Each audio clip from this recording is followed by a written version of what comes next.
오늘은 교리학교 네 번째 시간입니다. 사도신경을 중심으로 우리가 보고 있는데요. 우리가 함께 사도신경을 고백하고 말씀 나누도록 하겠습니다. 읽겠습니다. 나는 전능하신 아버지 하나님 천지의 창조주를 믿습니다. 나는 그의 유일하신 아들 우리 주 예수 그리스도를 믿습니다. 그는 성령으로 잉태되어 동정녀 마리아에게서 나시고 본디오 빌라도에게 고난을 받아 십자가에 못 박혀 죽으시고 장사된 지 사흘 만에 죽은 자 가운데서 다시 살아나셨으며 하늘에 오르시어 전능하신 아버지 하나님 우편에 앉아 계시다가 거기로부터 살아있는 자와 죽은 자를 심판하러 오십니다. 나는 성령을 믿으며 거룩한 공교회와 성도의 교제와 죄를 용서받는 것과 몸의 부활과 영생을 믿습니다. 아멘. 지난주에 우리는 그의 유일하신 아들 우리 주 예수 그리스도를 믿습니다라는 고백을 가지고 말씀을 나누었습니다. 오늘은 그 다음 고백입니다. 그는 성령으로 잉태되어 동정녀 마리아에게서 나시고, 오늘은 이 부분을 함께 나누도록 하겠습니다. 예수님의 탄생에 대한 이야기는 매년 성탄절이 되면 꼭 듣게 되는 말씀입니다. 성탄절 예배 때마다 읽게 되고 또 성극을 할 때에도 빠지지 않고 등장하는 소재입니다. 천사 가브리엘이 마리아에게 나타나 예수님의 탄생에 대하여 예고하고 또 요셉과 마리아가 베들레헴에서 아기 예수를 낳습니다. 그리고 별을 따라 동방박사들이 찾아오고 그 아기 앞에 경배합니다. 그래서 많은 성도님들이 예수님의 탄생에 대한 부분을 익숙하게 들어 알고 있습니다.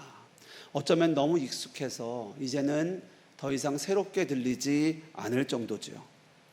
오늘 우리가 보는 사도신경의 고백에는 이러한 내용들이 담겨 있습니다. 성령으로 잉태되어 동정녀 마리아에게서 나셨다라는 거예요. 그런데 이 사도신경의 고백은 단순히 예수님의 출생 과정을 설명하기 위해 들어가 있는 것이 아닙니다. 이 고백은 예수님이 누구인가를 선포하는 신앙 고백문입니다. 여러분, 왜 예수님은 성령으로 잉태되셔야 했을까요? 왜 예수님은 동정녀 마리아에게서 나셔야 했을까요?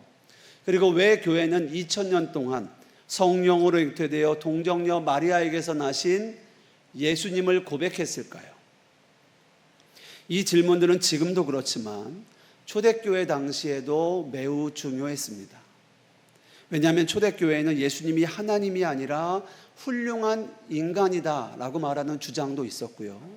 또 반대로 예수님은 실제 몸이 없이 영으로 이 땅에 오셨다 라고 주장하는 이들도 있었습니다. 그럴 때마다 교회는 이렇게 고백했습니다. 예수님은 참 하나님이시요 참 인간이시다 라고 고백해 왔습니다. 그래서 오늘은 이 질문들을 중심으로 예수님이 어떠한 분이신가에 대하여 함께 말씀을 나누고 기도하기 원합니다. 예수님에 대하여 들어가기 전에 먼저 마리아에 대하여 잠깐 나누겠습니다. 오늘 사도신경의 고백에는 마리아의 이름이 들어가 있습니다. 그래서 자연스럽게 마리아에 대한 질문이 떠오르게 됩니다. 마리아를 떠올리면 자연스럽게 가톨릭을 생각하게 되죠. 왜냐하면 가톨릭은 역사적으로 마리아에 대하여 여러 교리들을 발전시켜 왔기 때문입니다. 대표적으로 마리아가 원죄가 없이 잉태되었다는 무염시태 교리, 또 평생 동정이었다는 교리, 그리고 죽은 후에 하늘로 올려졌다는 성모승천 교리 등이 있습니다. 반면에 우리 개신교는 마리아를 하나님의 구속의 역사 가운데 귀하게 사용하신 믿음의 여인으로 존중합니다. 그러나 우리는 마리아를 기도의 대상이나 중보자로 여기지 않습니다. 왜냐하면 성경은 하나님과 사람 사이의 중보자는 오직 예수 그리스도 한 분이시다라고 고백하기 때문입니다. 우리 디모데전서 2장 5절 말씀 같이 읽겠습니다. 하나님은 한 분이시요 또 하나님과 사람 사이의 중보자도 한 분이시니 곧 사람이신 그리스도 예수라. 아멘. 그러므로 우리는 마리아를 존중하지만 그를 신성시하지 않습니다. 마리아도 우리와 동일하게 하나님의 은혜가 필요한 사람이었기 때문입니다. 왜냐하면 이 사도신경에는 그런데 왜 마리아의 이름을 기록했을까요? 그것은 마리아를 높이기 위해서가 아닙니다. 예수님께서 실제 역사 속에서 인간의 몸을 입고 오신 참 인간임을 증거하기 위함입니다. 여러분, 예수님은 신화 속에 등장하는 상상의 존재가 아닙니다. 실제 역사 속에서 실제 한 여인의 몸을 통해 이 땅에 오셨습니다.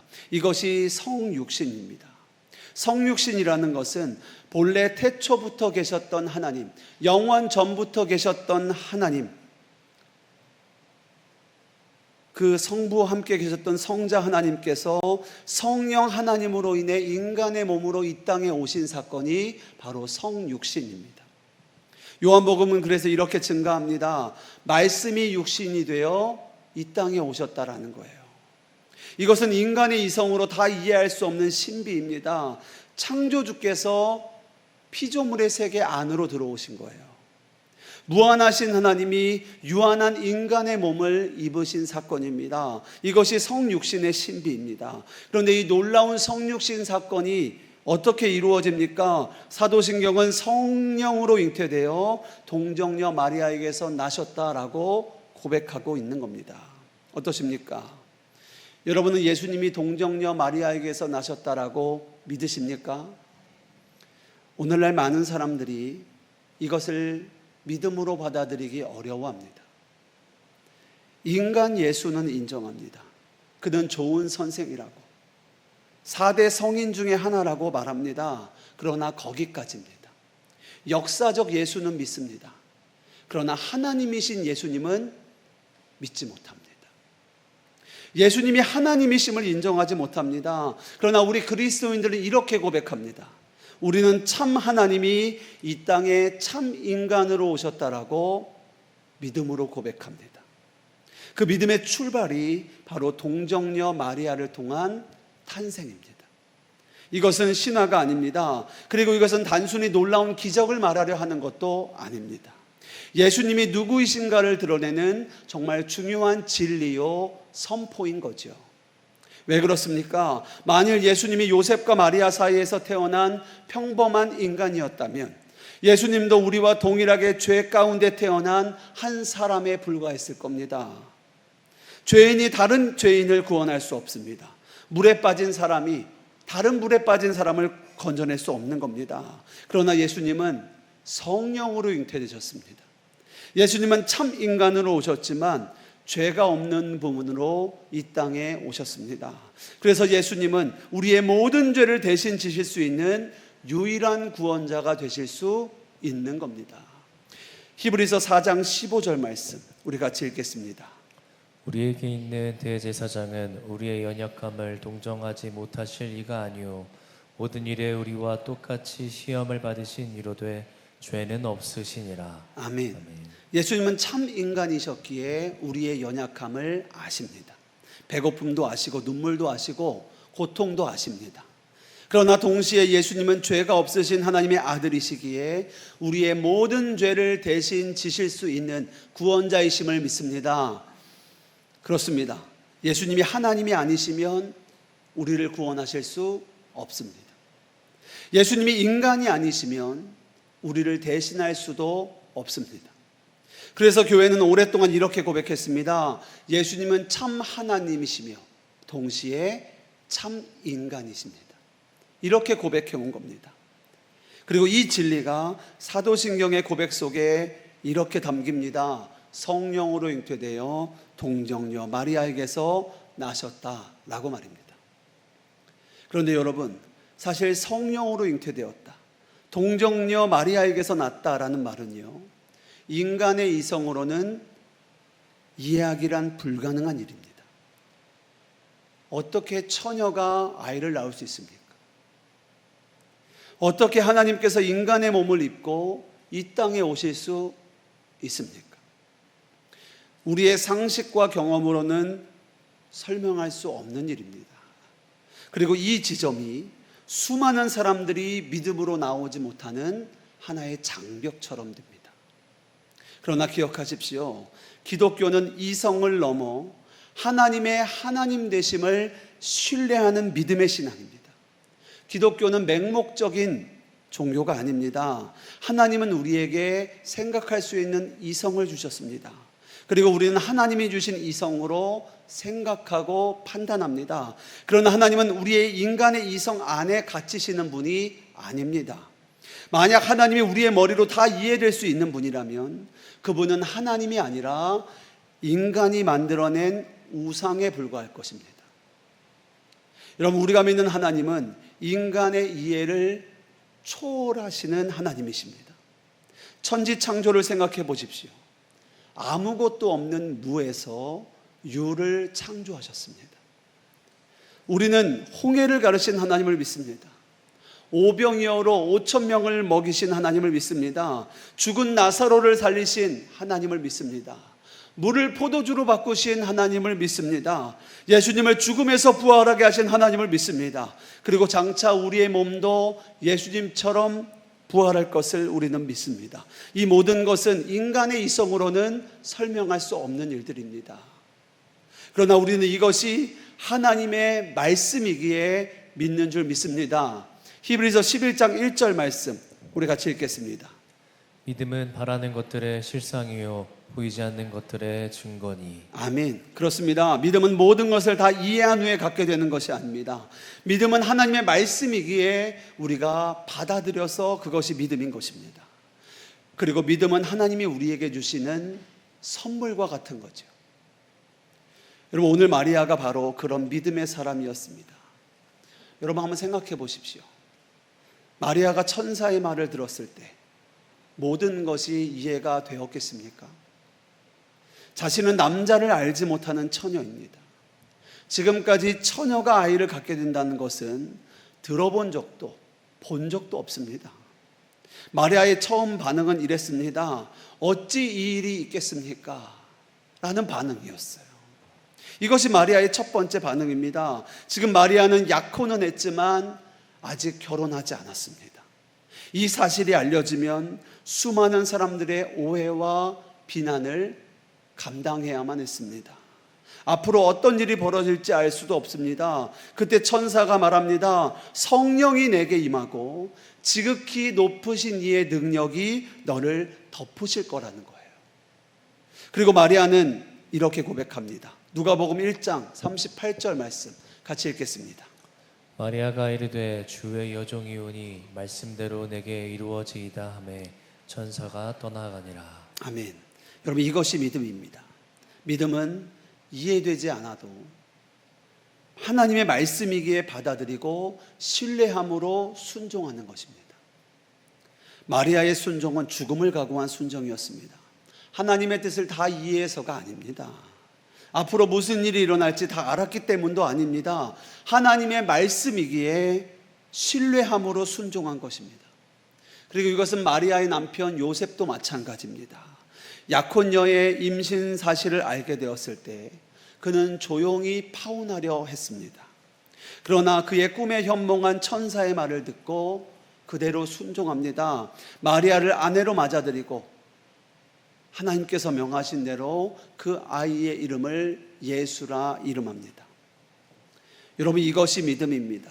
그래서 우리는 사도신경을 고백할 때마다 단순한 교리를 암송하는 것이 아닙니다.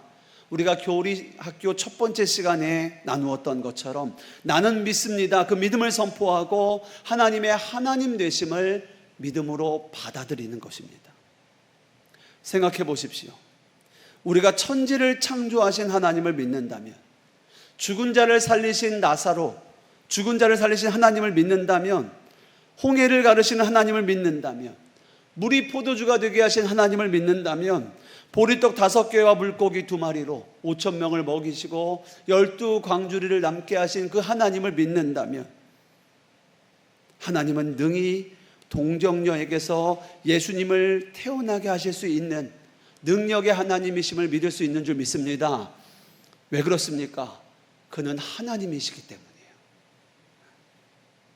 우리가 믿는 것은요, 동정녀 탄생이라는 그 기적 자체를 믿는 것이 아닙니다. 그 기적을 행하신 하나님을 믿는 줄 믿습니다. 이제 조금 더 깊이 가보겠습니다. 사실 동정녀 마리아에 대한 더 중요한 질문은 이것입니다. 왜 하나님께서 동정녀 마리아를 통해 예수님을 이 땅에 보내셨는가라는 겁니다. 결론부터 말씀드리면 이것은 하나님의 말씀의 성취입니다. 구약의 예언서에는 이렇게 말씀하고 있습니다. 하나님께서 메시아에 대한 징조를 주시는데요. 이사야서 7장 14절 말씀 우리 같이 읽겠습니다. 그러므로 주께서 친히 징조를 너희에게 주실 것이라. 보라, 처녀가 잉태하여 아들을 낳을 것이요 그의 이름을 임마누엘이라 하리라. 아멘.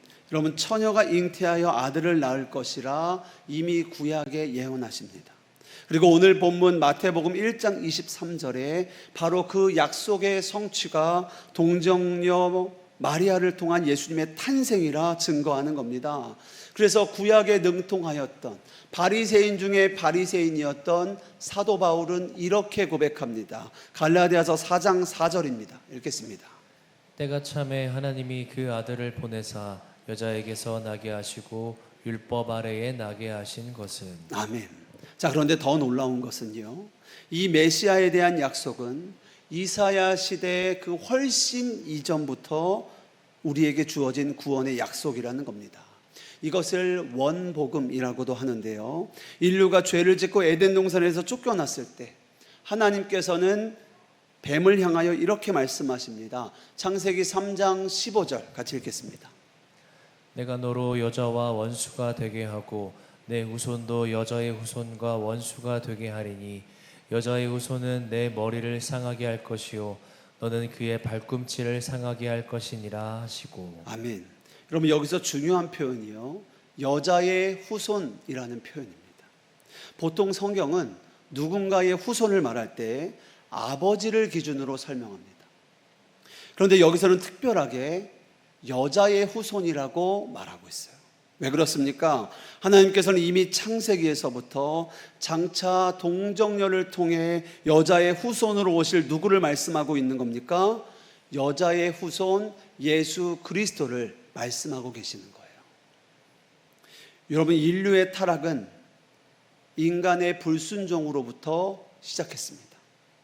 아담과 하와가 하나님이 말씀하신 선악을 알게 하는 나무의 열매를 먹지 말라 하신 그 하나님의 말씀을 거역함으로 죄가 시작됩니다. 그러나 하나님께서는 순종의 사람들을 통하여 구원의 역사를 이루어 가십니다. 마리아는 순종했고 요셉도 순종합니다. 그러나 무엇보다 중요한 것은 예수 그리스도의 완전한 순종입니다. 하나님이신 예수님께서 사람의 몸을 입고 이 땅에 오셨고 그리고 십자가에서 죽기까지 아버지께 복종하셨습니다. 그렇게 우리의 구원은 예수 그리스도의 완전한 순종으로 이루어지게 된 거죠. 그러므로 동정녀 탄생은 단순한 기적사건이 아닙니다. 복음의 시작입니다. 성령으로 잉태되어 동정녀 마리아를 통해 예수가 이 땅에 오심으로 구원의 역사가 시작되었음을 믿음으로 고백하는 겁니다. 그리고 그것이 십자가와 부활을 통하여 완성되어지는 겁니다. 그리고 그 십자가 복음이 지금 오늘 우리에게까지 이어지게 된 거죠. 그래서 성령으로 잉태되어 동정녀 마리아에게 나신 예수님을 믿는다는 것은 단순한 예수님의 출생에 대한 이야기가 아닌 겁니다. 하나님께서 우리를 구원하시기 위하여 그가 사람이 되어 이 땅에 오셨다는 복음의 선언인 줄 믿습니다. 사랑하는 여러분, 예수님의 복음이 우리에게까지 흘러왔습니다. 이 복음은 하나님의 하나님 되심을 인정하고 하나님의 뜻에 순종하는 자들을 통하여 여기까지 이어져 온 것입니다. 마리아도 이해되지 않는 때에 순종합니다.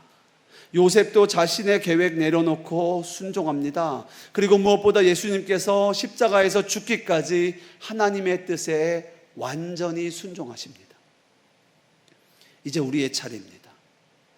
오늘 우리의 삶 가운데에도 이해되지 않는 일이 일어날 수 있습니다. 왜 이런 길로 인도하시는지 다 알 수 없을 때도 있습니다. 기도해도 응답이 보이지 않는 때도 있습니다. 내가 이 일에 순종하면 손해보는 것처럼 느껴질 때도 있습니다. 그러나 믿음은 모든 것을 이해하기 때문이 아니라 하나님의 하나님 되심을 인정하고 하나님을 신뢰함으로 순종하는 것입니다. 그것이 믿음인 거예요. 오늘 마리아도 어떻게 이런 일이 있을 수 있습니까? 라고 질문했지만 결국에 무엇이라 고백합니까? 주의 여종이오니 말씀대로 내게 이루어지이다 라고 고백합니다. 오늘 우리도 그렇게 고백하기 원합니다. 주님, 내가 다 이해할 수 없어도 주님께 순종합니다. 주님, 내가 다 보이지 않아도 주님의 말씀을 따르겠습니다. 이 고백을 하나님께 드리는 것, 이것이 믿음인 것입니다. 그러나 기억해야 합니다. 우리의 믿음과 순종이 우리를 구원하는 것 아닙니다. 우리는 완전한 순종을 할 수 없는 연약한 존재입니다. 오직 참 하나님이자 참 인간으로 이 땅에 오신 예수 그리스도만이 완전한 순종을 이루셨고, 그리고 그 십자가의 순종이 우리를 구원케 하는 줄 믿습니다. 그러므로 우리가 구원받는 이유는 우리의 어떠함이 아닙니다. 마리아처럼 믿음이 좋아서가 아닙니다. 요셉처럼 순종을 잘해서도 아닙니다. 우리가 구원받는 이유는 성령으로 잉태되어 동정녀 마리아에게서 나신 예수 그리스도가 참 하나님이심을 믿기 때문인 줄 믿습니다. 그러므로 사도신경은 단순한 교리 암송이 아닙니다. 믿음으로 살겠다라는 결단의 고백입니다. 주님을 구하는 것입니다. 주님이 어떠한 분인지 우리가 믿음을 선포하는 것입니다. 그러므로 오늘도 믿음을 담대하게 고백하며 그 믿음으로 세상을 승리하는 저와 여러분 되시기를 주님의 이름으로 축복합니다. 기도하겠습니다.